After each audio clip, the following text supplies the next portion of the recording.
F'dal aħħar xhur konna qegħdin ninnegozjaw għax wasal fit-tmiem u l-ftehim illi jirregola childcares bejn il-Gvern u min imexxi childcare centers.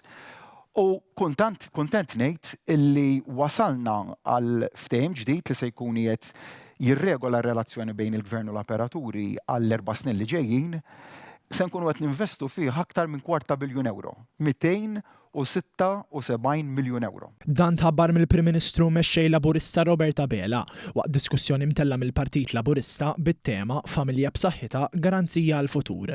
Dr. Abela qal kif dan il-ftehim li se jiġi firmat fil-jiem li ġejjin se jfisser żieda ta' €34 miljun fuq il-ftehim preċedenti u intis biex ikompli inċentiva lil min irid jidħol fis-suq tax-xogħol.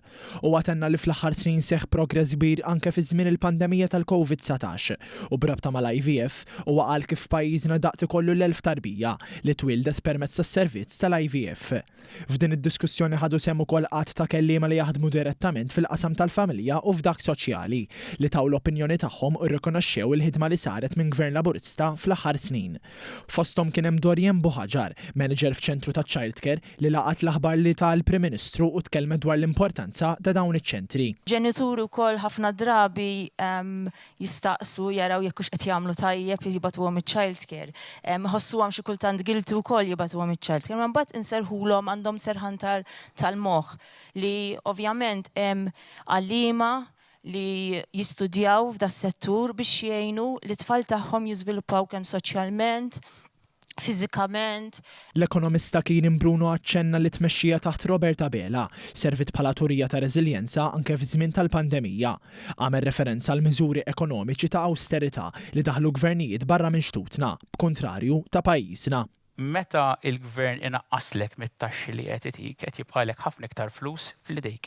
Però mhux biss, ma kienx hemm biss għall-ġenitur fejn jidħol taxxi.